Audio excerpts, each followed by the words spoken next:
英國買樓咧，一個好大嘅開支會係裝修嘅費用。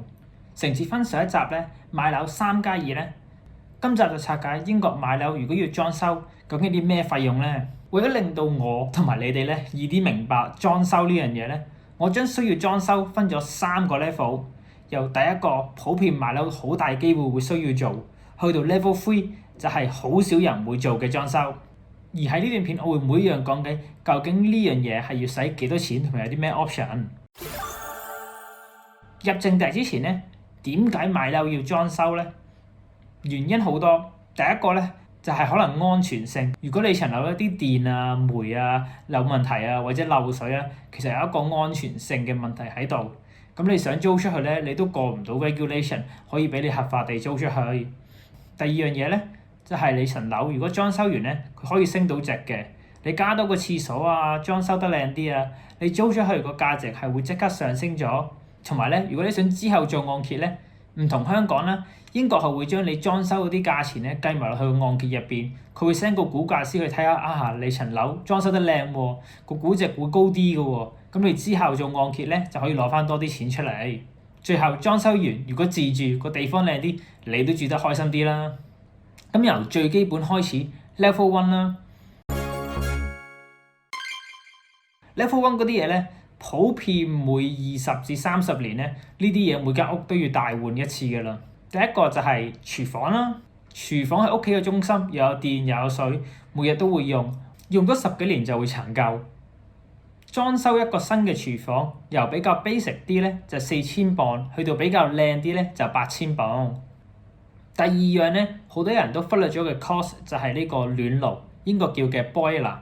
有啲似香港咧會裝冷氣，英國咧因為天氣凍咧就會裝呢個暖爐。個暖爐咧可以用到10至30-40年度啦，睇你彩數，佢有時會爛咗，一壞咧改一改轉一轉咧，起碼都2000磅。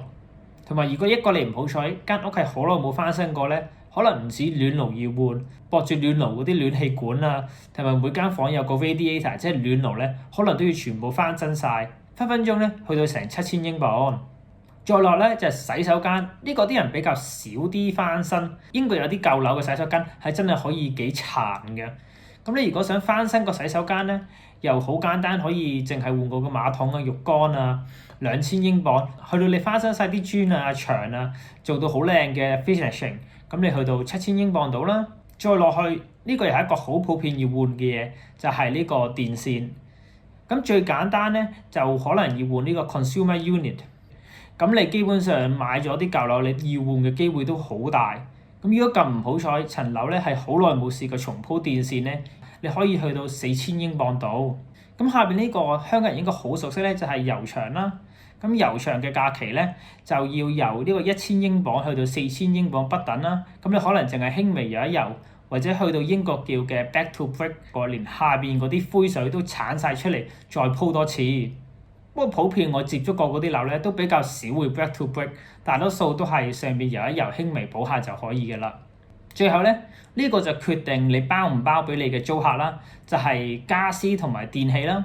有啲樓會包晒入場傢俬，有啲樓會包埋床啊、sofa 啊，有啲會包埋電器。佢哋所講嘅電器平時係 white goods， 即係主要嘅雪櫃、微波爐、洗衣機，同埋可能會包埋洗碗碟機。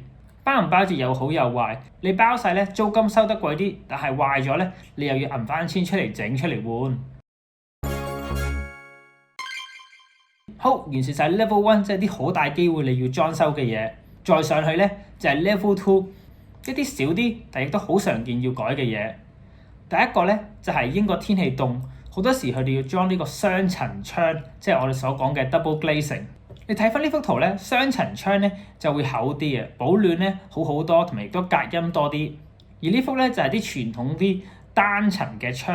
咁而家英國咧啲人對樓宇嘅 standard 要求都好高，普遍你想租出去咧，你屋企都要裝咗呢個雙層窗，因為唔係咧暖氣單咧就會貴好多。咁我哋繼續講緊保暖啦。英國天氣凍咧，唔止呢個牆啦，連呢個3型屋頂入邊都會裝埋呢啲保暖海綿啦。你可以唔裝，但係你唔裝咧，你驗樓嗰陣咧個環保報告咧個評級就會低好多，咁可能做唔到按揭，亦都可能啲租客會因為咁而唔想租你層樓。地氈咧都係20幾年要換一次嘅嘢，普遍咧一個3房1廳嘅屋咧，由1000至到2000磅已經可以換晒全屋嘅地氈，唔係咁貴。而屋企地下嗰層咧，好多時廚房啦、洗手間啦嗰啲就會用地板啦，呢啲就真係比較少換。但係如果你想譬如換啲型啲木地板啊，咁你1000至2000磅到啦。為咗間屋租得好啲，或者你屋企唔夠位住咧，好多時啲人都會喺屋入邊咧間多一間房出嚟，即係譬如個廳由一個大廳變成一個細啲嘅廳，整多一間房出嚟。間房咧啲 cost 唔止淨係整埲牆，你仲要有門口啊，你可能要加多隻窗啊，同埋你間房一定要鋪嗰啲電線啊，要有插蘇啊、燈位啊。間多間房嘅價錢就由3000至到5000磅。咁屋企而家多間房，多咗人住喎，咁想整翻個套廁，咁你加多個套廁咧，就由4000至到6000磅不等。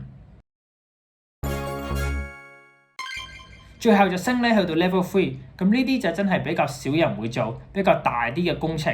外牆咧，英國啲樓都起得非常之穩陣，全部都100幾年歷史，外牆就比較少有嘢要改。屋頂啲磚咧，有時都會需要換。同埋有啲人咧會喺花園嗰度擴建，即係香港叫嘅僭建，應該係合法嘅，即係起多間屋出嚟。花園有時會裝得靚啲啦，最後有可能水管上嘅問題會換啲水管，但係呢啲都比較少聽嘅。好，裝修維修你有個 option 就完成晒啦。呢一個 video 咧係 part of 我一個買樓雜費3+2嘅系列，想睇翻咧就撳翻呢條 link。